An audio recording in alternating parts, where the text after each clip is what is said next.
के इस परिप्रेक्ष्य में और आज इस मंच से कि ये बहुजन समाज हमारा परिवार है। आजाद समाज पार्टी बहुजन समाज के हर एक वर्ग, जाति की हर एक वर्ग की, हर अंतिम कार्यकर्ता की पार्टी है। जो इस मंच तक पहुंचने के पैसे जिसके पास जेब में नहीं है, इस कार्यक्रम में पहुंचने के पैसे नहीं है, हर एक व्यक्ति का उतना ही अधिकार आजाद समाज पार्टी काशीराम का पे है जितना मेरा और आप सब लोग का, हर कार्यकर्ता का उतना अधिकार है जो मेहनत कर रहा है। मेरा, मैं आपको बहुत जिम्मेदारी से कह रहा हूं, मैं बहुत जिम्मेदारी से कह रहा हूं, आजाद समाज पार्टी में परिवारवाद कभी नहीं आएगा। मैं इस बात का इस मंच से ऐलान करता हूं, मेरी बात को याद। आजाद समाज पार्टी में एक ही पैमाना होगा आगे बढ़ने के लिए, वो होगा व्यक्ति का कर्म। जो जितना अच्छा काम करेगा, जो जितना त्याग करेगा, जो जितनी मेहनत करेगा, जो जितनी अच्छा शक्ति से काम करेगा और जो लगातार काम करता रहेगा, मैं आपको विश्वास दिलाता हूं कि आजाद समाज पार्टी में निरंतर तरक्की करता रहेगा। उसके हितों की रक्षा की गारंटी आजाद समाज पार्टी का मंच देता। मैं आपको इस बात का विश्वास दिलाता। पहले मैं बहुजन समाज में जन्मे सभी संतों, गुरुओं और महान पुरुषों को नमन करता हूं और एक श्रृंखला है बहुत बड़ी।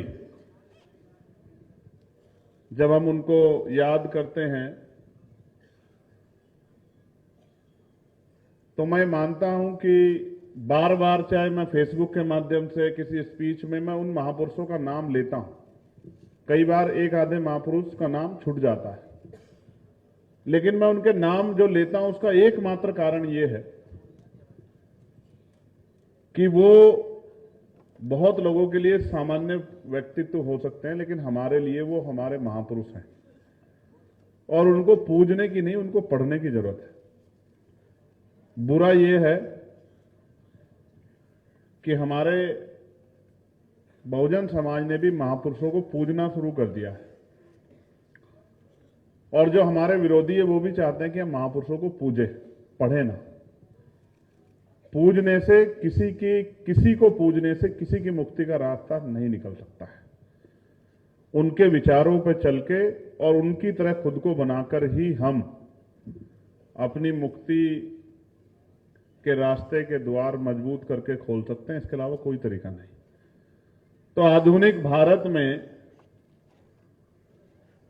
सामाजिक क्रांति के महानायक, जिनकी 2 दिन पहले जयंती थी, जिनकी जयंती के अवसर पे हमें ये कार्यक्रम करना था, लेकिन हॉल न होने के कारण मजबूरी में हमें ये कार्यक्रम आज की तिथि में ले जाना पड़ा। मैं बात कर रहा हूं राष्ट्रपिता ज्योतिबा फूले की। मैं उनकी जयंती की आप सबको यहां इस कार्यक्रम के अवसर पे बहुत बहुत बधाई देता हूं। आरक्षण के जनक छत्रपति साहू जी महाराज, उनको भी मैं नमन करता हूं, जिनका कल जन्मदिन है, जयंती का पर्व है। महिलाओं के मुक्तिदाता, ज्ञान के प्रतीक, शोषित वंचित समाज के मसीहा, भारत रत्न डॉक्टर बाबा साहब अम्बेडकर, उनको भी मैं आज यहां इस मंच से उनके जन्मदिन की भी आपको हार्दिक बधाई और मंगल कामनाएं भेंट करता हूं। और एक लंबी लिस्ट है जिसमें संत गाडगे जी महाराज हैं, नारायणा गुरु हैं, हमारे मंच पे, हमारे बैनर्स पे नजर आते हैं, जिनमें महामना राम सुवर्मा हैं, चौधरी महाराज सिंह भारती हैं, सर छोटू राम हैं, चौधरी चरण सिंह जी है, कोतवाल धन सिंह गुर्जर हैं, बाबू शिवदयाल चौरसिया है, संत राम बी प्रजापति है, संतू जी लाड हैं, जिनमें बाबू जगदेव प्रसाद जी हैं, जननायक कपूरी ठाकुर हैं, जिनमें मान्यवर दीना भाना वाल्मीकि हैं, जिनमें बर्मानंद लोधी हैं, जिनमें हमारे राजनीतिक गुरु मान्यवर साहब श्री काशीराम हैं। एक बहुत लंबी लिस्ट है हमारे महान पुरुषों की। इसलिए मैं उनको बार बार नमन करता हूं कि जो लोग मुझसे प्यार करते हैं, मुझ में आस्था विश्वास रखते हैं, जो लोग मुझसे प्रेरणा लेते हैं कि वो इन महापुरुषों को जरूर पढ़ें। और मैं आपको गारंटी देके कह रहा हूं अगर आप इन महापुरुषों को नहीं पढ़ोगे तो आप इस आंदोलन का हिस्सा नहीं बन पाओगे उतनी मजबूती से, जितनी मजबूती से हम लोग उम्मीद लगाए बैठे। तो प्यारे साथियों, एक दो विशेष नाम हैं जिनको आज हमने तय किया है कि उन नामों को भी हम लोग इस फहरिस्त में जोड़ें, जिनमें एक नाम है वीपी सिंह जी का। मैं आज इस मंच से घोषणा करता हूं कि हमारे मंच पे हम लोग वीपी सिंह जी को भी उतना ही स्थान देंगे जितना हमने अन्य महापुरुषों को दिया, क्योंकि उनका जो योगदान है उसी की वजह से एक बहुत बड़ा, क्योंकि ये प्रेशर तो इसमें बहुत सब चीजों का था। काशीराम साहब आंदोलन चला रहे थे मंडल कमीशन के समय, लेकिन एक बड़ा फैसला लेने के लिए बड़ी हिम्मत जो उन्होंने दिखाई है, इसलिए उनको भी हम लोग जो है मन से हम उनका सम्मान करते हैं। और जिनके परिनिर्वाण दिवस पे, पुण्यतिथि पे आज हमने कार्यक्रम रखा है, बीपी मंडल साहब जो इतिहास में अमर हो चुके हैं। जब ये तय हुआ कि अगर 11 में नहीं तो कार्यक्रम कब, क्योंकि 14 का भी कार्यक्रम है, तो फिर ये पता याद आया इस चर्चा में कि 90 के दशक में जो सशक्तिकरण का एक नई छलांग लगी, उसमें बीपी मंडल जी को अग्रणीय जो है स्थान मिला है। तो बीपी मंडल जी की पुण्यतिथि इसी 13 तारीख को है, तो हमने कहा कि 13 तारीख को ही कार्यक्रम करेंगे। और अच्छा हुआ कि ये मंच भी, ये ऑडिटोरियम भी मिल गया हम लोग। तो बीपी मंडल जी भी हमारे महान पुरुषों में से हैं, उनको भी मैं नमन करता हूं। महामना रामस्वरूप वर्मा जी, जिनका हम लोग अर्जक संघ के बैनर पे, जिनका बहुत बड़ा योगदान है अर्जक संघ के जरिए, उनको भी हम लोग जो है याद करते हैं। प्यारे साथियों, मैं प्रदेश भर से आए आजाद समाज पार्टी काशीराम के, भीम आर्मी के, पिछड़े वर्ग के सभी प्रतिनिधियों को, कार्यकर्ताओं को, पदाधिकारियों को भी, और प्रदेश के हमारे पूरे नेतृत्व को जो इस मंच पर इधर बैठा है, जो चाहे विधानसभा, जिले, मंडल, संभाग, जोन, प्रदेश या राष्ट्रीय स्तर पर पार्टी का प्रतिनिधित्व कर रहा है पिछड़े वर्ग की तरफ से, उनको भी मैं बहुत बहुत बधाई देता हूं। उत्तर प्रदेश की टीम को, जिन्होंने ऐतिहासिक कार्यक्रम कराने का काम किया। प्यारे साथियों, अगले 30-40 मिनट में कोशिश करूंगा कि अपने दिल में जो बात, और ये कार्यक्रम बहुत दिन पहले होना था, फिर इसमें डिले हुआ, क्योंकि आपको याद होगा कि ये कार्यक्रम हमने 9 अक्टूबर को रखा था, लेकिन 9 अक्टूबर को दूसरी पार्टी का एक कार्यक्रम यहां लखनऊ में आयोजित हो गया, तो हमने अपने कार्यक्रम को बैक कर लिया, क्योंकि उससे पहले हमने मुस्लिम समस्या और समाधान के रूप में कार्यक्रम किया था। प्यारे साथियों, उत्तर प्रदेश में जनवरी 25 में प्रदेश और राष्ट्रीय कमेटी में चर्चा हुई कि मीडिया के लोग हम पे एक सवाल खड़ा करते हैं। वो कहते हैं कि आजाद समाज पार्टी नौजवानों की पार्टी है। फिर वो, क्योंकि उसका नेचर है मीडिया का, फिर वो कहते हैं कि एक क्षेत्र की पार्टी है। तो हमारी पार्टी के लोगों ने तय किया कि हम इन दोनों बातों का जवाब जमीन पर देंगे, ना कि सिर्फ बोलकर। तो जमीन पर जवाब देने के लिए हमारे पास जिम्मेदारी थी कि जवाब कैसे दिया जाए। तो जवाब देने के लिए उत्तर प्रदेश के संगठन से ये बात सामने आई कि जब हम 18 मंडलों में प्रबुद्धजन सम्मेलन करेंगे, और वो प्रबुद्धजन सम्मेलन का लक्ष्य जो होगा वो ये होगा कि हम उन मंडलों में जो प्रधान हैं, पूर्व प्रधान हैं, क्षेत्र पंचायत सदस्य हैं, जिला पंचायत सदस्य हैं, रिटायर्ड अधिकारी हैं, कर्मचारी हैं, पूर्व विधायक हैं, और तमाम वो सीनियर लोग जो समाज को रास्ता दिखाते हैं, उनको हम लोग निमंत्रण भेजेंगे 70-80%, और 20-30% अपने कार्यकर्ताओं को बुलाएंगे और एक अच्छा कार्यक्रम कराएंगे जिसमें आपको बुलाएंगे। और ये पहला कार्यक्रम सहारनपुर में हुआ और आखिरी कार्यक्रम इलाहाबाद में हुआ। तो सहारनपुर के कार्यक्रम से लेकर 18 जब कार्यक्रम हुए, मैं आपको गारंटी से कह सकता हूं कि चौथे 5वें कार्यक्रम का इतना बड़ा प्रभाव था पूरे उत्तर प्रदेश में कि बहुत सारी पार्टियों की नींद जो है, जो वो नींद में सोए हुए थे, वो नींद खुल गई और बहुत सारे सोए हुए लोगों ने भी अपने अपने कार्यक्रम करने शुरू कर दिए। लोकतंत्र में होना भी चाहिए, कंपटीशन होना चाहिए। और ये प्रभाव मैंने महसूस करा जब हम कार्यक्रम में जाते थे, तो सामने पहले जो नौजवान दिखाई देता था, आज उसके स्थान पे कोई 50 साल के, कोई 55 साल के, कोई 60 साल के, कोई 65 साल के, कोई 70 साल के समाज के प्रबुद्ध लोग जो हैं, रिटायर हो गए हैं और वो बैठे हुए हैं और वो बात को सुन रहे हैं। और जब मैं बोलता था तो महसूस करता था कि वो उस बात पे अपनी गर्दन से ऐसे, पक्ष और विपक्ष, जैसे कोई सहमत होता है ना, वो किसी को अच्छी लगती है तो ऐसे गर्दन हिला के वो समर्थन करता है, और सहमत नहीं होता तो वो उसको ध्यान नहीं देता कि चलो भाई जो बात कह दी, यानी कि उसके मन की बात नहीं हुई। तो मैंने महसूस किया कि 70% जो सीनियर लोग आते थे वो उस बात को महत्ता देते थे, कहते थे कि भाई हमारे मन की बात हो रही है। और आज भी ये जो लाइन है जहां मैं बैठा हुआ था उसके सामने, इसमें मैं गारंटी देता हूं 22 साल से लेकर और 70 साल तक की उम्र के लोग इस लाइन में बैठे हुए जमीन पे।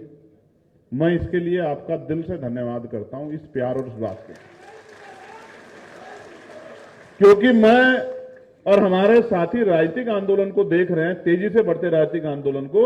अब पार्टियों के प्रति उस तरह का सम्मान नहीं बचा है, नेताओं के प्रति उस तरह का सम्मान नहीं बचा है। और पैसा देते हैं, गाड़ी देते हैं, शराब देते हैं, मिठाई देते हैं, प्रलोभन देते हैं, तब जाके कुर्सियां नहीं भर पाती लोगों के कार्यक्रम की। और मैं गारंटी से कह रहा हूं, कोई कार्यक्रम ऐसा नहीं हुआ प्रबुद्धजन सम्मेलन जिसमें पसीने पसीना हो गए। एक अयोध्या का कार्यक्रम ऐसा था जो खुले में था, वरना सब ऑडिटोरियम में थे।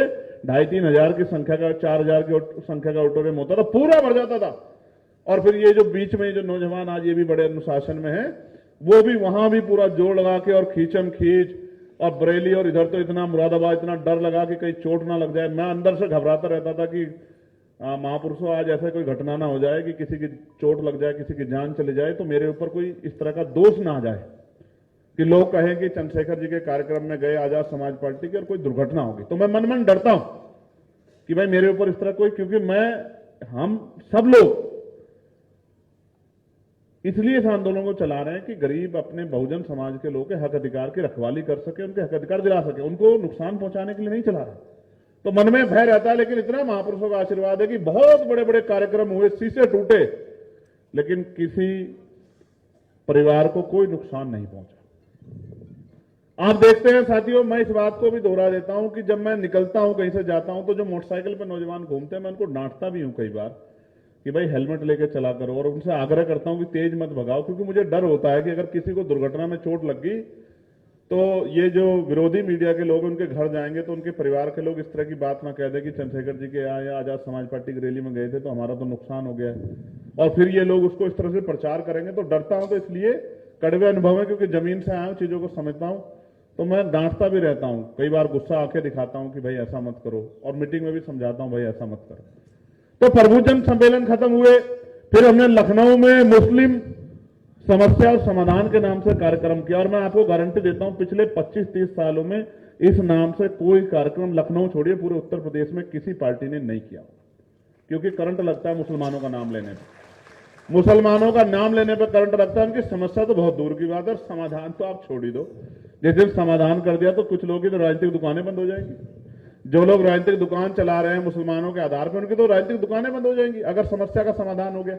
मतलब अगर मुसलमान यहां उसको इंसान जैसे जिंदगी और इज्जत सम्मान मिलने लगा, हक अधिकार मिलने लगे, उनके साथ जुर्म ज्यादती बंद होगी, धर्म के नाम पे, क्षेत्र के नाम पे अपमान बंद हो गया, तो मैं कह रहा हूं कुछ लोग तो राजनीति खत्म ही हो जाएगी, घर बैठ जाएंगे। वो कार्यक्रम किया तो तय हुआ, आज एक मेरे भाई यहां नहीं है, हमें तय हुआ कि हम पिछड़ा वर्ग सम्मेलन करेंगे, और हमने प्रदेश की टीम से बात की, पिछड़ा वर्ग सम्मेलन हुआ कि तिथि तय हुई तो दूसरी पार्टी ने रैली की तारीख तय कर दी, और हम नहीं चाहते कभी हम लोग इस तरह से बटे हुए दिखाई दे एक दूसरे के विरोध में, क्योंकि हमारी लड़ाई उनसे नहीं है, तो हमने अपना कार्यक्रम पीछे ले लिया। तमाम तरह की आलोचना की गई कि डर गए, वैसे डरते बढ़ते तो भैया हम किसी से नहीं है, हम इस सरकार से नहीं डरते। आप लोग तो ना सत्ता में ना विपक्ष में, आप समझो आपसे तो क्या डरेंगे। हम संविधान के विरोध में जाने से डरते हैं, और हम मैं बाबा साहब की कोटेशन पढ़ूंगा। जब पूना पैक्ट हो रहा था, बाबा साहब ने कहा था, उनको समझाया गया, मनाया गया, डराया, तो बाबा साहब ने कहा आप मुझे चौक पे ले जाके खंबे से बांध के फांसी दे दो, मगर मैं अछूतों के अधिकार के साथ समझौता नहीं करूंगा। मेरी बात को आप याद रखें। ये बाबा साहब का कोट था। मैं आज इस धरती पे लखनऊ की खड़े होकर कह रहा हूं, महाराजा लाखन पासी की धरती पे खड़े होकर कह रहा हूं, यहां मेरी बात को गौर से सुनना, ठीक है? मैं एक बार मरूंगा, बार बार नहीं मरूंगा, और किसी सुख के लिए राजनीति नहीं कर रहा हूं मैं। मेरी बात को अच्छी तरह से याद रखना। मैं जब तक जीऊंगा बहुजन समाज के हक अधिकारों की राजनीति करूंगा, इस बात को आप याद रखना। और सत्ता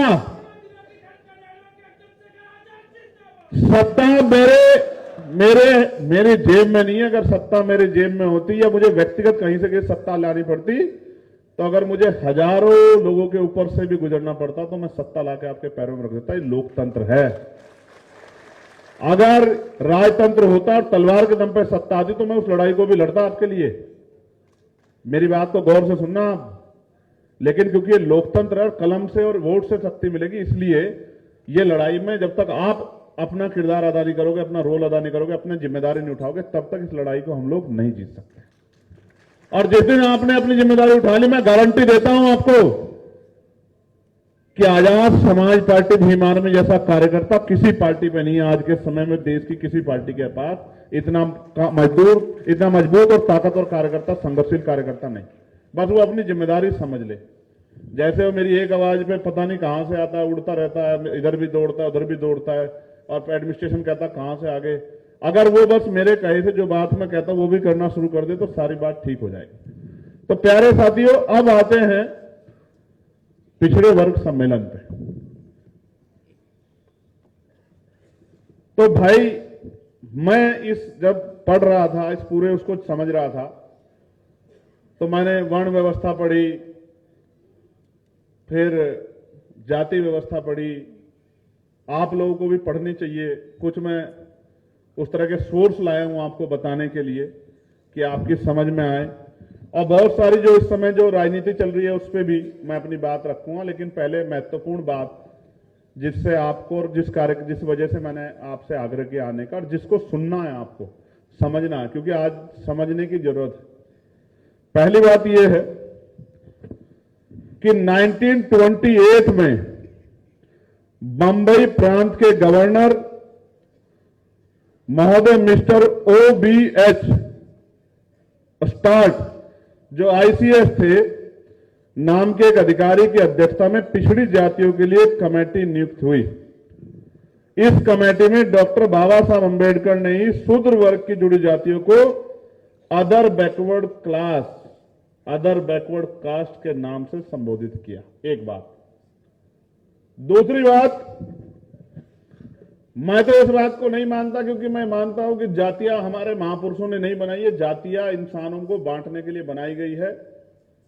वैचारिक रूप से धर्म और तमाम तरह की चीजें वो, क्योंकि जीवन जीने की पत्तियां हो सकती हैं, लेकिन जातियां नहीं हो सकती। जातियां जानवरों में तो हो सकती है, प्रजातियां भी जानवरों में हो सकती है, लेकिन इंसानों में नहीं हो सकती। क्योंकि एक ही प्रक्रिया से बच्चा पैदा होता है, और उसको बचपन में जब वो छोटा होता है, या यहां जितने लोग बैठे हैं, मैं गारंटी से कह सकता हूं, अगर आपको नाम ना बताया जाए, पीछे का सरनेम ना बताया जाए, तो आप नहीं बता सकते, आप कितने भी विद्वान क्यों ना हो, कि किस जाति का है। अगर उसके नाम के पीछे पाल ना लगाओ, प्रजापति ना लगाओ, कश्यप ना लगाओ, मौर्य ना लगाओ, शाक्य ना लगाओ, बिंद ना लगाओ, राजभर ना लगाओ, केवट ना लगाओ, जाट ना लगाओ, गुजर ना लगाओ, यादव ना लगाओ, लोधी ना लगाओ, अगर ये सब चीजें नहीं लगी, जाटव ना लगा हो, सोनकर ना लगा हो, धानुक ना लगा हो, पटेल ना लगाओ, अगर ये सब चीजें, राजपूत ना लगाओ, गोत्र के रूप में शर्मा, चौबे, छब्बे, दूबे, ये ना लगाओ, तो आप नहीं बता सकते। श्रीवास्तव ना लगाओ कि ये आदमी किस जाति का है, क्योंकि कोई इस जाति को नापने का कोई पैमाना, पैरामीटर इस देश में नहीं। जब हम बताते हैं कि मैं संजीव पाल हूं, मैं सुनील चौधरी हूं, मैं ये हूं, मैं वो हूं, मैं एक्स हूं, मैं वाई हूं, मैं जेड हूं, तब हमें पता लगता है कि ये आदमी कौन। तो हमारे महापुरुषों ने जातियां नहीं बनाई, इसलिए मैं बहुत जिम्मेदारी से कह सकता हूं कि कोई ऊंचा नीचा नहीं है।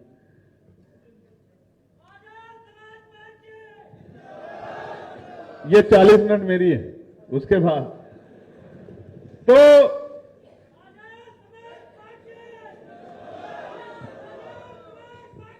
जिंदाबाद। होता क्या है, मैं बड़ा प्रैक्टिकल आदमी, जैसे मैं किसी बात को आपको समझा रहा हूं, अचानक से कोई और बोलेगा, आपका ध्यान दूर चला जाएगा, तो मेरी बात का जो प्रभाव या आप तक जो पहुंचनी है वो नहीं पहुंच पाएगी। आपने इसका जनरल वो समझो, स्कूल आपने देखा है ना, जब टीचर पढ़ाता है, दो बच्चे अगर आपस में बात करते हैं, इधर उधर देखते हो या फोन यूज करते हो, तो टीचर अगर उनसे पूछ ले कि भाई बताओ मैंने क्या पढ़ा, तो वो फिर उनका ध्यान ही नहीं होता है।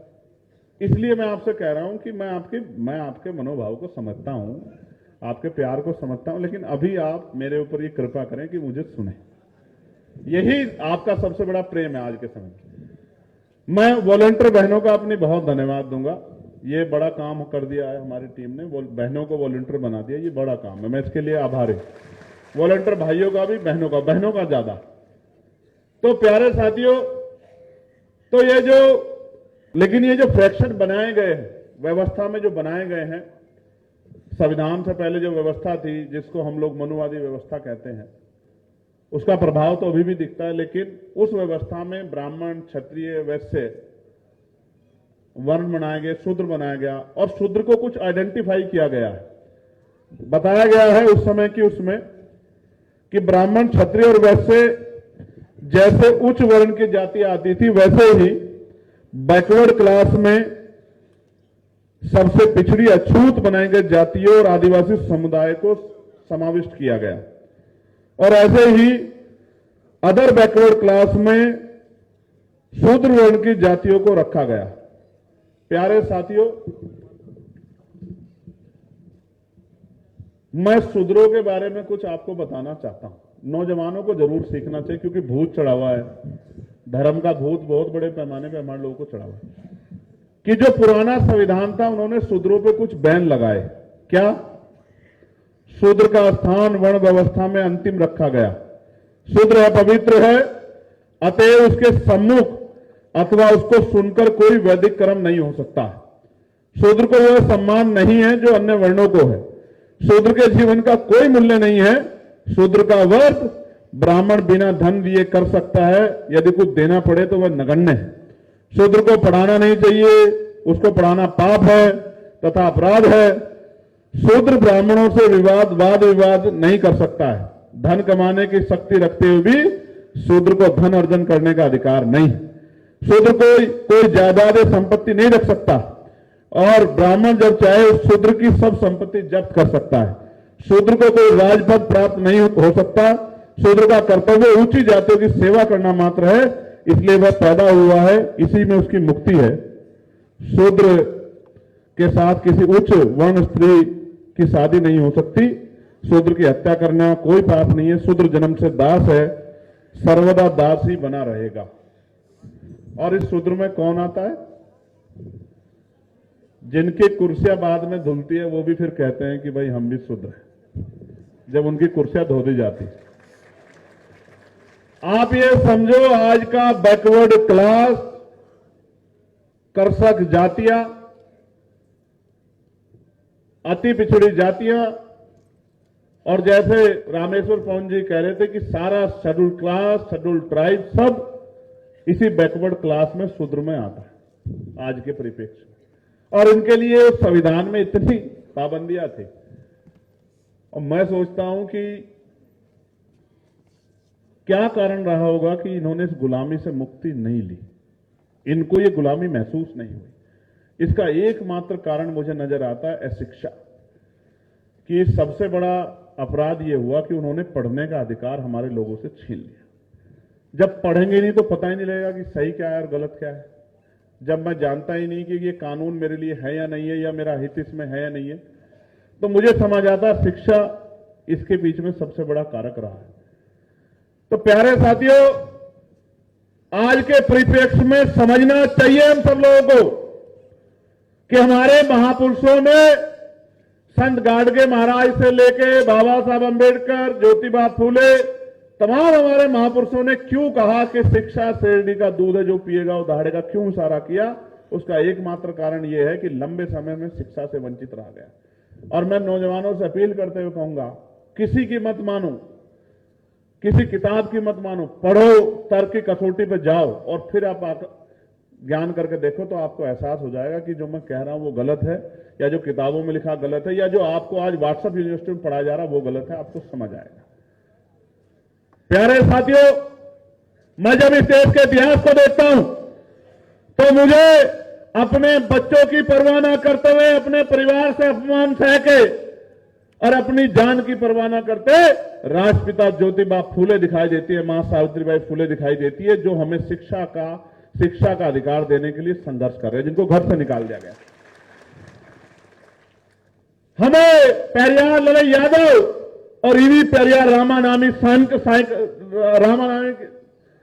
रामास्वामी नायकर दिखाई देते हैं, जो हमें अंधविश्वास पाखंडवाद से दूर करते नजर आ रहे हैं। फिर हमें आरक्षण के जनक यानी कि सामाजिक न्याय के प्रोधा के रूप में छत्रपति साहू जी महाराज दिखाई देते हैं।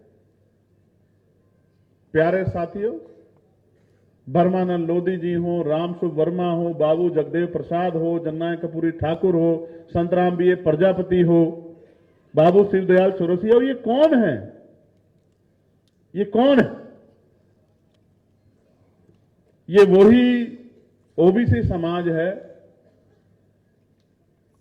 वर्ण व्यवस्था का सूत्र और आज की कॉन्स्टिट्यूशनल व्यवस्था में अदर बैकवर्ड क्लास, जिनको सदियों तक हमारे भाई, हमारा ही परिवार, जिनको सदियों तक जुल्म, जाति, अन्याय, अत्याचार सहना पड़ा। तो जब हम ये आंदोलन चलाते हैं और अपने महापुरुषों की विचारधारा पर बात करते हैं, मैं मानता हूं बाबा साहब अम्बेडकर ने 3 महापुरुषों को अपना गुरु माना। पहले तथागत गौतम बुद्ध, दूसरे गुरु कबीर और तीसरे राष्ट्रपिता ज्योतिबा फूले। उनकी शिक्षाओं को ग्रहण करके बाबा साहब ने हमारी मुक्ति का रास्ता खोला। अगर छत्रपति साहू जी महाराज प्रयास नहीं करते तो बाबा साहब को इस लड़ाई को लड़ने में काफी समय लग जाता।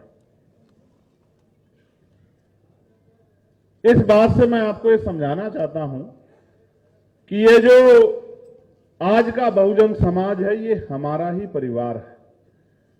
बस इतने जातियों के बाद गोत्र इस तरह से तोड़ा गया है कि जातियों में भी गोत्र बना दिए गए। जैसे भाटी जी बैठे हैं, इनके यहां भाटी है, कसाना है, नागर है, पवार है, इतने गोत्र बनाए गए हैं।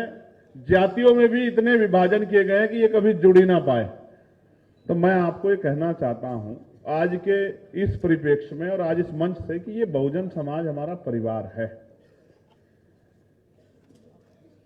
आजाद समाज पार्टी बहुजन समाज के हर एक वर्ग, जाति की हर एक वर्ग की, हर अंतिम कार्यकर्ता की पार्टी है। जो इस मंच तक पहुंचने के पैसे, जिसके पास जेब में नहीं है, इस कार्यक्रम में पहुंचने के पैसे नहीं है, हर एक व्यक्ति का उतना ही अधिकार आजाद समाज पार्टी काशीराम का पे है जितना मेरा और आप सब लोगों का, हर कार्यकर्ता का उतना अधिकार है जो मेहनत कर रहा है। चाहे वो इस मंच पर है, चाहे वो सामने है, चाहे वो घर पर बैठ के सुन रहा है, चाहे वो किसी खेतों में काम कर रहा है, चाहे वो रिक्शा चला रहा है, चाहे वो पान का खोखा चला रहा है, वो कहीं भी है, चाहे वो सिपाही के रूप में नौकरी कर रहा है, चाहे वो दरोगा के रूप में नौकरी कर रहा है, चाहे वो तहसीलदार के रूप में नौकरी कर रहा है, वो कहीं भी कोई भी काम कर रहा है, अपनी जिम्मेदारियों का निर्वहन कर रहा है, हर उस व्यक्ति का, हर उस बहन का, उस मां का उतना ही अधिकार आजाद समाज पार्टी में जितना मेरा है। मैं आपको बहुत जिम्मेदारी से कह रहा हूं, मैं बहुत जिम्मेदारी से कह रहा हूं, आजाद समाज पार्टी में परिवारवाद कभी नहीं आएगा। मैं इस बात का इस मंच से ऐलान करता हूं, मेरी बात को याद। आजाद समाज पार्टी में एक ही पैमाना होगा आगे बढ़ने के लिए, वो होगा व्यक्ति का कर्म। जो जितना अच्छा काम करेगा, जो जितना त्याग करेगा, जो जितनी मेहनत करेगा, जो जितनी इच्छा शक्ति से काम करेगा और जो लगातार काम करता रहेगा, मैं आपको विश्वास दिलाता हूं कि आजाद समाज पार्टी में निरंतर तरक्की करता रहेगा। उसके हितों की रक्षा की गारंटी आजाद समाज पार्टी का मंच देता। मैं आपको इस बात का विश्वास दिलाता हूं। प्यारे साथियों, ये मैंने नाम आपको इसलिए बताए क्योंकि मैंने महसूस किया कि हमारे नौजवानों में आज कहीं ना कहीं ये बात आती है कि भाई इस आंदोलन में ये आंदोलन किस किस का है। तो ये बात बतानी जरूरी है कि ये पूरे बहुजन समाज का आंदोलन है, ना किसी एक जाति का, ना किसी एक धर्म का, ना किसी एक वर्ग का, ये सबका सामूहिक आंदोलन है। और अगर आप इसे कामयाब करना चाहते हैं तो थोड़ा सा जो जाति का भूत आप पे हावी है उसको उतार के थोड़ा सा साइड में रखिए। अगर आप उस भूत को नहीं उतारेंगे तो मैं गारंटी देता हूं कि यह आंदोलन कामयाब नहीं हो पाएगा। आप समझिए कि राष्ट्रपिता ज्योतिबा फूले को अगर वो भी जाति व्यवस्था को मानते तो वो कहीं को आप लोगों के लिए स्कूल चलाते भाई? साहू जी महाराज भी मानते तो वो क्यों बाबा साहब की मदद करते भाई? क्यों? क्योंकि वो सच को जान गए थे कि भाई ये जातियां हमें नुकसान पहुंचाने के लिए बनाई गई, हमारे फायदे के लिए नहीं बनाई गई। तो आज के मंच पे हमने बहुत सारे वक्ताओं को सुना, सबने अपनी बात रखी। भारती जी ने एक मेमोरेंडम पढ़ा था, मैं ऑन रिकॉर्ड ये कह रहा हूं कि हम उनके द्वारा लिखी गई सारी मांगों को राजकाज बनने पे पूरा करेंगे, इस बात की मैं आपको गारंटी देता हूं। प्यारे साथियों, मैंने कुछ महत्वपूर्ण बातें मुझे आपसे वो रखनी है जिससे भविष्य की योजनाएं आप तक पहुंचे। पहली बात, ये बात तो मैं आपको लाइव आके या मीडिया के माध्यम से बता सकता, आपको बुलाया क्यों गया है उसका कारण समझते हैं आप? उसका कारण यह है कि जब आप यहां से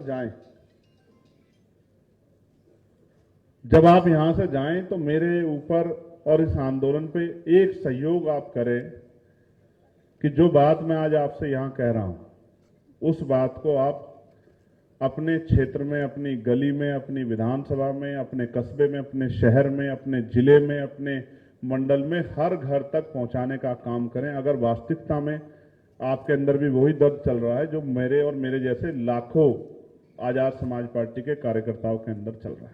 अगर आप लंबे समय से जो हक अधिकारों से वंचित रखे गए हैं और आज आप अपने बहुजन समाज के लिए उनकी गरीबी, बेबसी, जब आप गांव में जाते होंगे उनके हाल देखते होंगे, उनके टूटे घर देखते होंगे, फटे कपड़े देखते रहते, उनका भोजन देखते होंगे, उनके घरों के हालात देखते होंगे और उनकी सड़कें देखते होंगे, तमाम तरह की उनकी आंख में आते हुए आंसू देखते होंगे। अगर आपके अंदर भी वो दर्द है तो मेरा आपसे आग्रह है कि इस बात को आप घर घर तक पहुंचाना कि हम क्या करेंगे और हमारी पार्टी किन विषयों को लेकर काम कर रही है। उससे पहले 25 अप्रैल 1948 का लखनऊ का एक भाषण मैं बाबा साहब अम्बेडकर का कोट करना चाहता हूं।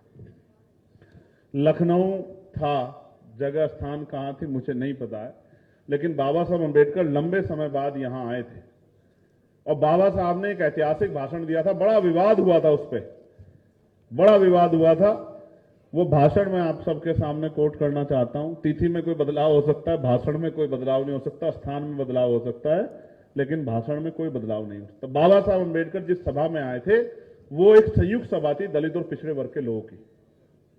और उस सभा में जब बाबा साहब अम्बेडकर बोल रहे थे तो बाबा साहब अम्बेडकर ने कहा कि हमारे लोग अभी भी समझदार नहीं बन पा रहे हैं। इस देश में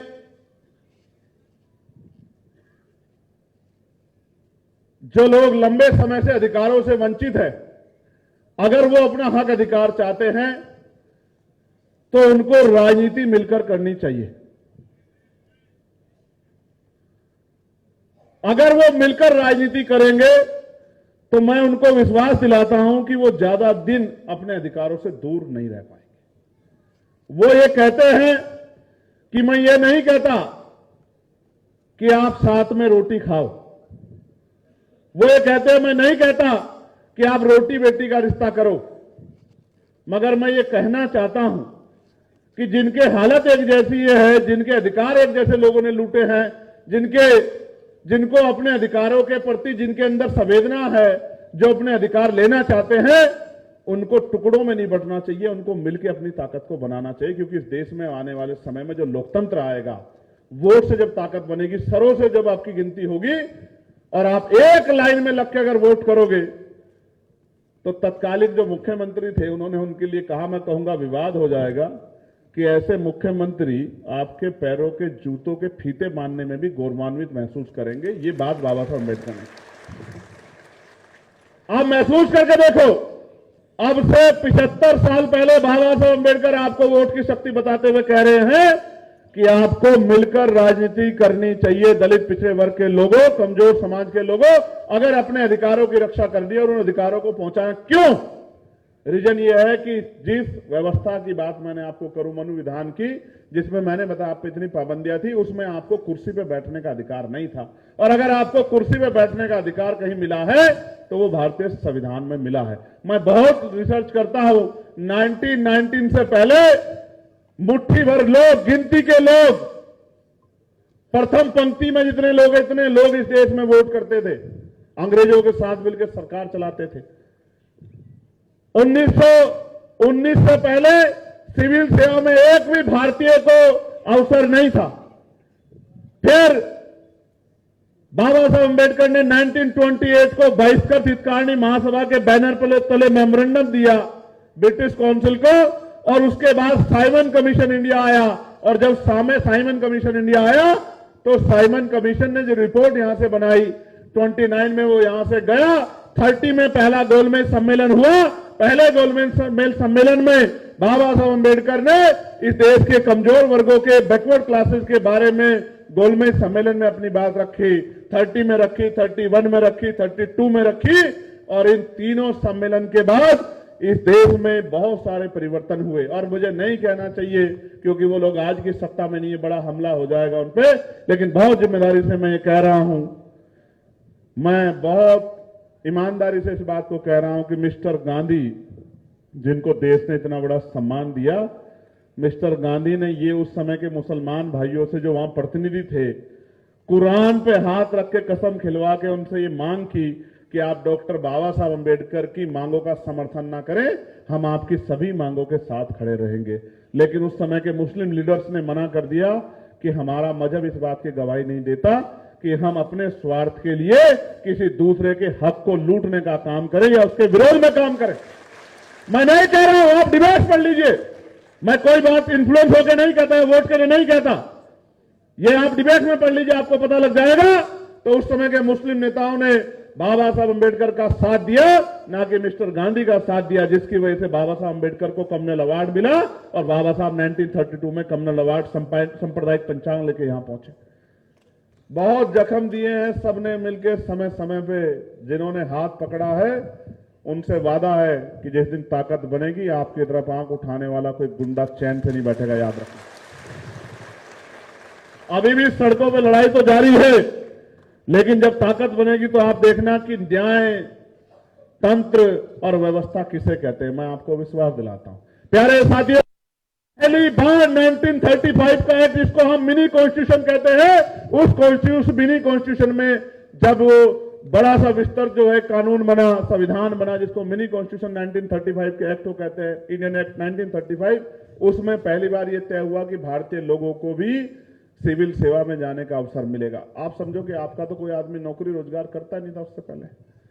जब पहली बार 1935 में आपको कह रहे हैं कि आइए आप भी सिविल सेवा का हिस्सा बन जाइए। सिविल सेवा मतलब आज के आईएएस, आईपीएस जो है, आज के आईपीएस, आईएफएस जो देश की नीतियों का निर्धारण करते थे। तो जब नीति निर्धारण में आप थी नहीं तो आपकी बात कौन करता? अंग्रेजों के साथ भी चाटुकार लोग लगे हुए थे बहुत सारे, ठीक है। तो फिर जब ये एक्ट बना, उस एक्ट में जो वोटिंग राइट मिला, वो भी उसमें जो माउंटेंगो चैम्फोर्ड सुधार समिति 1919 में बनी थी, उसके प्रस्ताव को उसमें आगे बढ़ाया गया। प्रस्ताव क्या थे? वोट देने का अधिकार उनको मिले जिनके पास जमीन है, जमींदार है। वोट देने का अधिकार उनको मिले जो व्यापार करते हैं, वोट देने का अधिकार उनको मिले जो लगान देते हैं, वोट देने का अधिकार इनको मिले जो पढ़े लिखे हैं, वोट देने का अधिकार उनको मिले। क्योंकि बहुत सारी जो है रियासतें थी जो रियासतों के परिवार के लोगों से आते हैं, कमजोर गरीब समाज के लिए कोई वोट का अधिकार नहीं था। और आपको जानकर आश्चर्य होगा कि सिर्फ गरीब, दलित, पिछड़ी, मुस्लिम समाज की महिला और सामान्य जाति की महिलाओं को भी वोटिंग अधिकार नहीं था। बाबा साहब अंबेडकर के अथक प्रयासों से भारतीय संविधान में सार्वभौमिक मताधिकार मिला कि भारत की हर एक महिला को जो बालिग है उसको वोट का अधिकार मिलेगा। आप महसूस करके देखो, जिनके पास वोट का अधिकार नहीं है मेरे लोगों, जिनके पास वोट का अधिकार नहीं है वो कोई चुनाव लड़ सकते हैं क्या? बताओ जरा मुझे, हाथ उठा के एक बार। लड़ सकते हैं क्या? जिनका वोट कट जाता है प्रधानी चुनाव में, वो प्रधानी का पर्चा भर पाते हैं क्या? तो जिनका वोट ही नहीं था उनके अधिकार क्या होंगे? आज मैं कह रहा हूं कि आप पे वोट है, आज आप पे वोट है। इन्हीं वोटों की वजह से ये बड़े बड़े पैसे वाले, बड़े बड़े कुर्ते वाले, बड़ी बड़ी गाड़ियों वाले, ये सब लोग आपकी बस्तियों में इनकी गाड़ी नहीं जाती है, गाड़ी से उतर के जाने का काम करते हैं, मेरी गरीब माओं के पैर छूते हैं, उनके पास बैठते हैं, उनसे झूठ मूठ दिखावा करने के लिए खाना खाने की बात करते हैं, आपको नमस्कार, राम राम, आदाब, सलाम करते हैं। क्यों? क्योंकि बाबा साहब अंबेडकर ने आपकी उंगली में वो ताकत दी है, जिसको चाहे कुर्सी पर बिठा दो और जिसको चाहे जमीन पर पटक दो। इस ताकत की वजह से आपकी बस्तियों में जाते और आपकी बस्तियों में जाते हैं और फिर आके गर्म पानी से रगड़ रगड़ के नहाते हैं कि भाई हम तो आज उन बस्तियों में चले गए थे जहां दलित, पिछड़े, मुस्लिम समाज के, आदिवासी समाज के लोग रहते। घर में जाके अपनी पत्नियों से कहते हैं, अपने नौकरों से कि जल्दी जल्दी गर्म पानी कर दो, मैं घर में तब घुसूंगा जब मैं नहा लूंगा, नहा धो के जो है तब मैं जाऊंगा घर में, तब जो है भोजन करूंगा, उससे पहले मैं भोजन नहीं करूंगा। या फिर अगर जाते भी हैं तो खाना बाजार से ले जाते हैं, गिलास पानी बाजार से ले जाते हैं। ये स्थिति है आज भी भेदभाव की। हमने तो हाथरस में और कई जगह अपनी आंखों से देखा, लेकिन हम तो नहीं सह सकते भाई। इसलिए मैं आपको कह रहा हूं कि इस वोट के अधिकार की वजह से आज आपकी हैसियत बची हुई है। ये वोट दो धारी तलवार है। अगर आपने एकजुट होकर भाईचारा बना के अपनी शक्ति बना ली तो आपके आने वाला कल और आपके आने वाली पीढ़ियों का कल और आपका वर्तमान सुनहरा हो जाएगा। और अगर आपने ज्यादा गैर जिम्मेदारी दिखाई, 5 किलो राशन पर इधर उधर की बातों में आप वोट करते रहे, तो मैं गारंटी देकर कहता हूं कि आपके बच्चों को स्कूलों में घुसने भी नहीं देंगे लोग। मेरी बात को आप याद रखना। जिस सरकार की जिम्मेदारी थी कि वो स्कूल बनाए, वो शराब की दुकानें खोल रही है और स्कूल बंद करी। 72,000 स्कूल बंद हो गए इस देश में। 80 लाख बच्चे नहीं जाते स्कूल। सरकारों को कोई फर्क नहीं पड़ता कि गरीब का बच्चा स्कूल जा रहा है नहीं जा रहा है, लेकिन आपको मुझे फर्क पड़ता, क्योंकि हम उनकी ठेकेदारी लेके बैठे, हम उनका नेतृत्व करने की बात करते हैं। हमारी जिम्मेदारी है कि जब तक अंतिम घर तक भी रोशनी की चिराग नहीं जाती, तो मुझे और मेरे जैसे आप सब लोगों को चैन से नहीं बैठना चाहिए, लगातार कार्य करते रहना चाहिए। ये आपकी मेरी जिम्मेदारी। प्यारे साथियों, मांग तो रहे हो आप लोग इतने दिन से। अभी कार्यक्रम चल रहा है, देखो ये आप ही का मंच है, चाहे यहां के खड़े हो जाओ, लेकिन समझदारी दिखाओ। आप कितने दिन से मांग रहे हो, मिला आपको? तमाम दलित पिछड़े वर्ग के नेता, मंत्री और पता नहीं क्या क्या बने बैठे हैं बीजेपी में और तमाम पार्टी में, कुछ मिला? अब पहले भी मैं ही लड़ा था और 27 के करीब भी मैं आके लड़ूंगा, आप चिंता मत करो। और जब राजकाज बन जाएगा पहले दिन कर देंगे आपकी समस्या का हल, चिंता मत करो, ठीक है?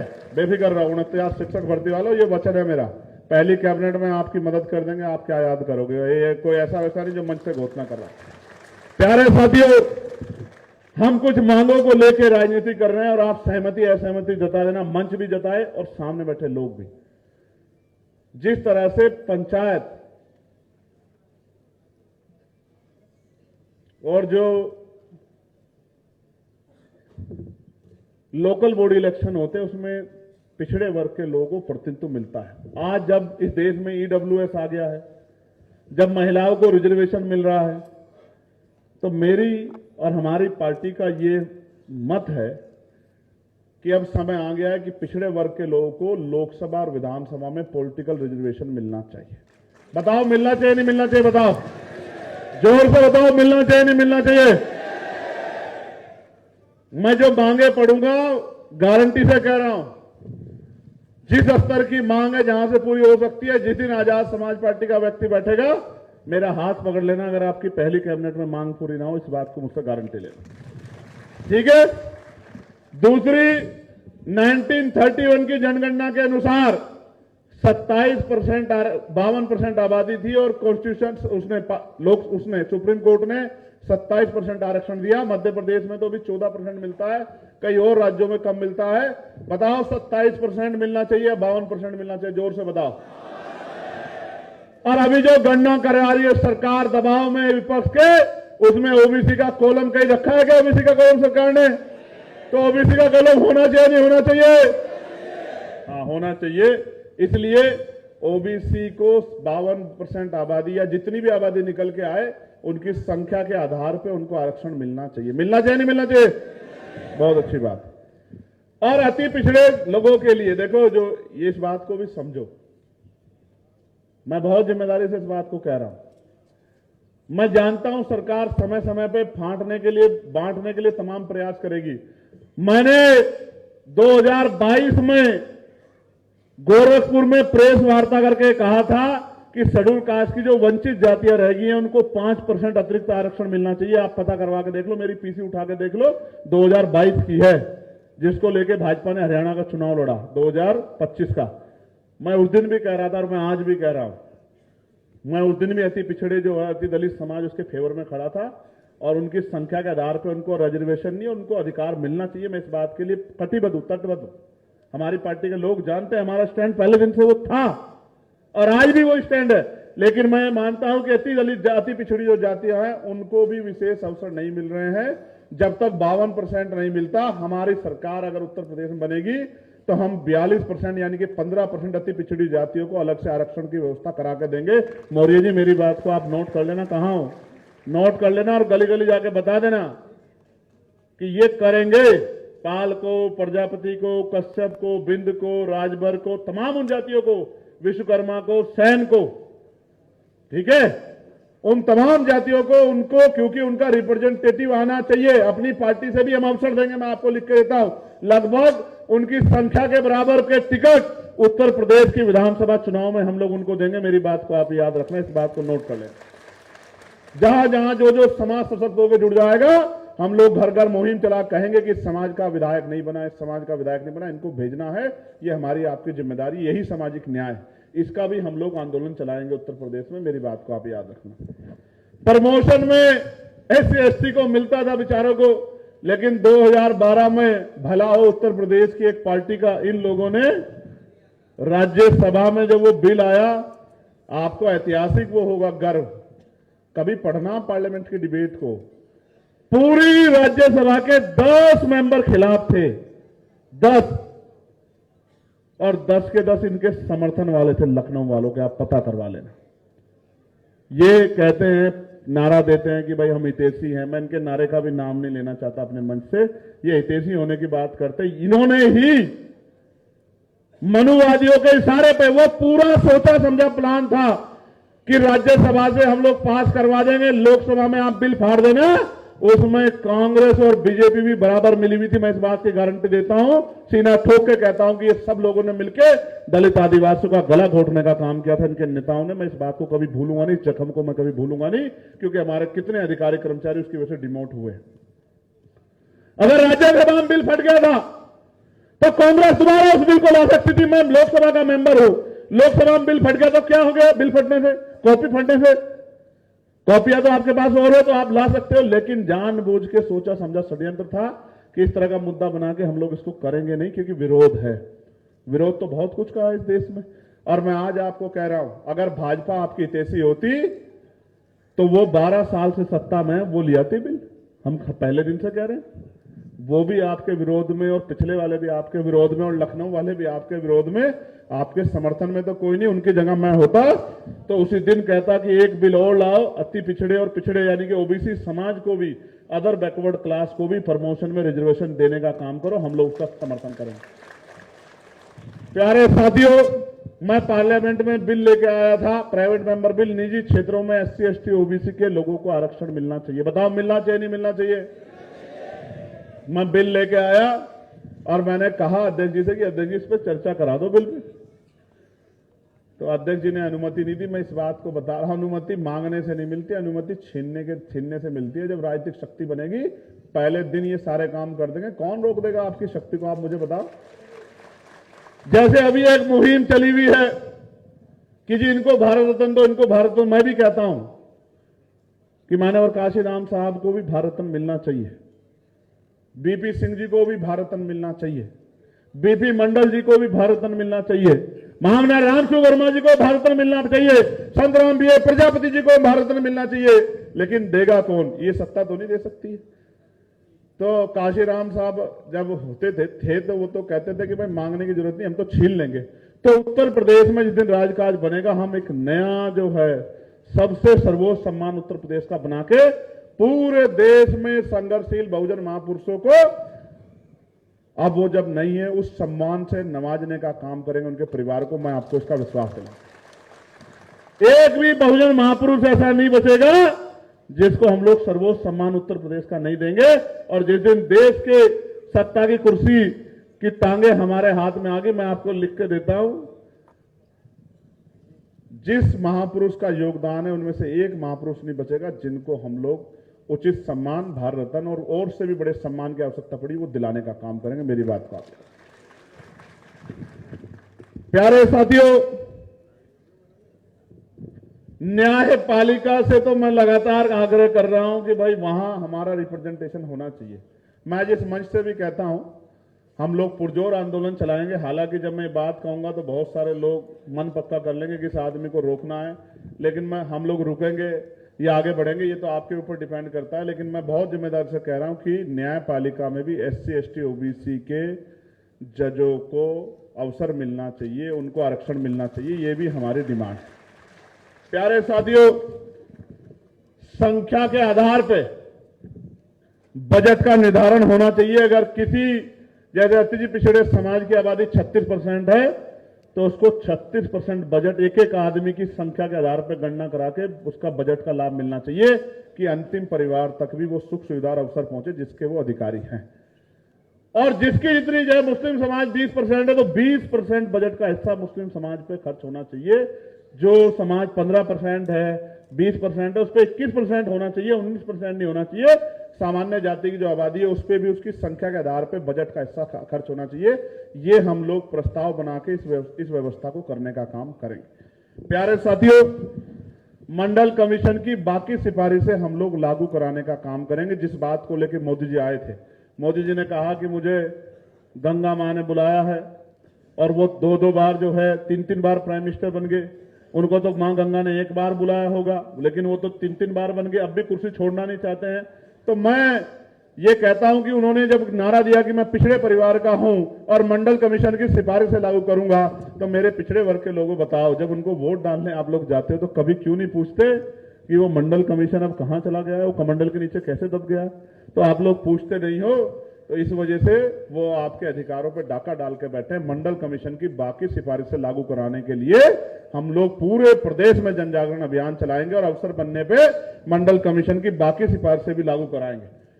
सरकारी ठेकों में पिछली सरकार ने SC ST के लिए आरक्षण की व्यवस्था की थी और ये जो लखनऊ वालों की सरकार आई, जो हितैषी होने की बात करते हैं, इन्होंने उसको तत्काल खत्म कर दिया।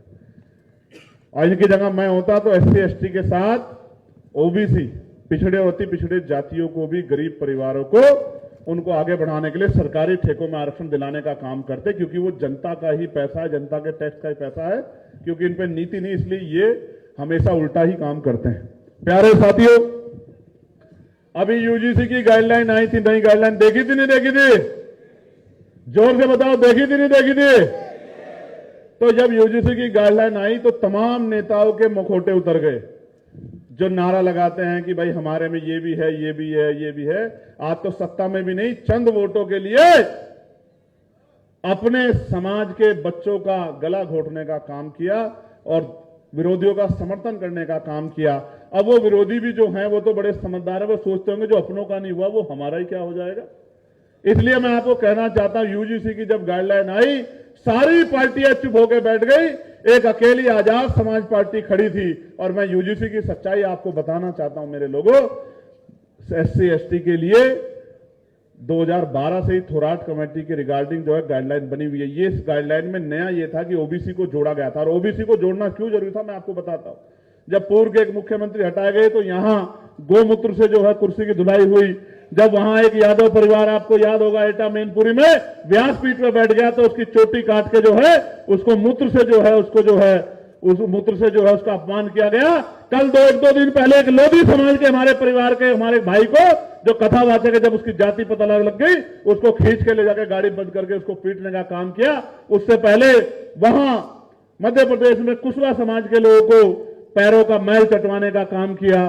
तमाम तरह से जो है हमारे बहुजन समाज को अपमानित करने का काम किया, घोड़ी रोकने का काम किया।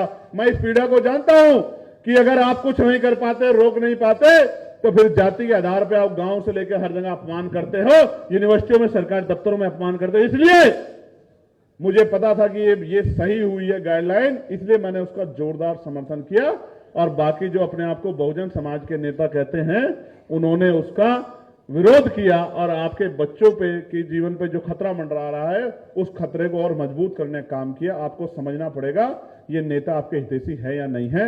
अगर आप जाति के आधार पर नेता का चयन करोगे तो मैं लिख कर देता हूं, फिर वो कहावत पूरी होगी कि जलते घर को देखने वाले, फूंस का छप्पर आपका है, आग के पीछे तेज हवा है, आगे मुकद्दर आपका है। मैं तेरे कत्ल पे मैं भी चुप था, मेरा नंबर अब आया, मेरे कत्ल पे तू भी चुप है, अगला नंबर। तो अगर आप चुप रहे तो वो दिन दूर नहीं है कि इस तरह की समस्या का आपको सामना करना पड़ेगा। प्यारे साथियों, उत्तर प्रदेश में सरकार कह रही है विकास हो रहा है, और मैंने जो पहली लाइन कही थी कि हमें अपने महापुरुषों को पढ़ना है, उनके विचारों पर चलना, पूजना नहीं। मुझे आज ही पता लगा लखनऊ उतरने के बाद कि उत्तर प्रदेश की सरकार आज रात को 15,000 दीपक जला रही है बाबा साहब अम्बेडकर के सम्मान में। कितने दीपक? 15,000 दीपक। क्यों जला रही है आपको पता है? मैं बताता हूं। जब ये अयोध्या में कार्यक्रम करते दीपक जला के, इनकी बड़ी आलोचना होती है कि गरीब परिवार तेल भर रहे हैं, उनमें से डब्बों में तेल भर रहे हैं घर के लिए, तो आलोचना करने में ज्यादा जो है ये बहुजन समाज के लोग रहते हैं। तो इन्होंने कहा कि इनके महापुरुषों की जयंती के समय भी ये तेज दीपक जलाना शुरू कर दो, तो फिर ये अपनों के चक्कर में आके हमारा विरोध नहीं करेंगे। मगर मैं आपको बताना चाहता हूं, दीपक की मांग तो मैंने भी आपसे की थी कि आप दीपक एक दिन जरूर जलाना। इसलिए जलाना कि आपके बच्चे आपसे पूछेंगे, आपको जलाना चाहिए फूले साहब की जयंती पे, आपको जलाना चाहिए तथागत गौतम बुद्ध की जयंती पे, आपको जलाना चाहिए बाबा साहब की जयंती पे। क्यों? कारण क्या? संतराम बीए प्रजापति की जयंती पे, मामना रामसु वर्मा की जयंती पे क्यों? प्यारेलाल यादव की जयंती पे क्यों? क्योंकि जब आपके घर पे वो दीपक जलेगा तो आपका बच्चा जरूर पूछेगा कि आज क्या है कि आपने दीपक जलाया। जब वो आपसे बच्चा आपके उस मन में जिन पे जिज्ञासा पैदा हो जाए तो आप उसको बताना कि आज हमारे इस महापुरुष की जयंती है, इसलिए हमने दीपक जलाया, क्योंकि हमारे जीवन में दीपक, हमारे जीवन में रोशनी करने वाले ये महापुरुष हैं, इनका योगदान है, जिससे आपकी आने वाली पीढ़ियां अंधविश्वास, पाखंडवाद, झूठ भरम में ना जाके अपने सच्चे महापुरुषों को पहचान के उन महापुरुषों के दिखाए रास्ते पर चलने का काम किया। इसलिए मैंने आपसे कहा। लेकिन ये सरकार क्या कर रही है? इस सरकार को मैंने पत्र लिखा कि बाबा साहब अम्बेडकर की जयंती पे नई परमिशन दे दो। 5,000 एप्लीकेशन मेरे पास है, लेकिन उत्तर प्रदेश की इस सरकार ने एक भी नई परमिशन नहीं दी। इस प्रदेश में मैं पूछना चाहता हूं आज मुख्यमंत्री से, क्या उत्तर प्रदेश में बाबा साहब अम्बेडकर को मानने वाले लोगों को अपने महापुरुषों की जयंती मनाने का अधिकार भी नहीं है? क्या इस प्रदेश में आर्टिकल 25-26 संविधान का लागू नहीं होता है? क्या इस प्रदेश में कमजोर वर्गों के महापुरुषों की जयंती मनाने के लिए, यानी कि जो उनकी आस्था है, उसके सम्मान की कोई कीमत है या नहीं है? उनकी भावनाओं का कोई सम्मान है या नहीं है? इस सरकार ने एक भी नई परमिशन नहीं दी और पुरानी परमिशनें भी कैंसिल करने का काम कर दिया। और इनका एक अधिकारी तो उधर बुलंदशहर की तरफ बैठ के बोले कि अगर आपने ऐसा गाना चला दिया तो मैं ये कर दूंगा। ये गुंडागर्दी उन पे क्यों नहीं दिखाते?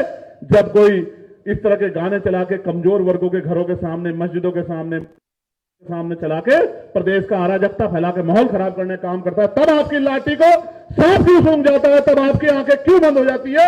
आप इनको डराना चाहते हो? चिंता मत करो। मैंने कहा है कि 1 साल मेहनत कर लो, अगली बार जब 14 अप्रैल आएगी राजकाज बदल जाएगा। अपने मसीहा की जयंती चाहे राष्ट्रपिता ज्योतिबा फूले की हो, चाहे बाबा साहब की हो, डंके की चोट पे मनाना कोई रोक नहीं पाएगा। मेरी बात को आप याद रखें। मगर उसके लिए आपको मुझको लगातार प्रयास करके मेहनत करनी पड़ेगी। अगले 7-8 महीने चैन से नहीं बैठना, क्योंकि बाबा साहब कहते थे कि आदमी भूखा रह सकता है लेकिन अपमानित होकर नहीं रह सकता। हम इस प्रदेश में अपमान का घूंट पी रहे हैं, तो मेरा नौजवानों से संदेश है कि भूखे रह जाओ, अपमानित मत रहो। अपमान का घूंट पीने से अच्छा है अगले 8 महीने दिन रात मेहनत करके लगा दो, बहुजन समाज में भाईचारा पैदा कर दो, घर घर जाके लोगों को जगाने का काम कर दो। मैं आपको विश्वास दिलाता हूं कि उत्तर प्रदेश की तस्वीर नगीना की तरह बदल जाएगी। मेरी बात को आप याद रखें। प्यारे साथियों, बातें बहुत सारी हैं जिन पे कहना है, जिनको सुनना है। आपने पिछले लंबे समय से जिस तरह से मेहनत की है, उससे बहुत सब पार्टियों को अच्छा नहीं लग रहा है, लेकिन आपको अच्छा लग रहा है। मैं आपसे पूछना चाहता हूं, आपको अच्छा लग रहा है? आप अपनी ताकत बनाना चाहते नहीं बनाना चाहते? आपकी बढ़ती ताकत का कारण यह है कि पंचायत चुनाव करवाने में उत्तर प्रदेश सरकार को पसीने छूट रहे हैं। आप अपने मन से पूछ लो, सरकार से पूछ के देखो कि इनको पसीने छूट रहे हैं नहीं छूट रहे हैं। इनकी हिम्मत नहीं पड़ रही है कि ये पंचायत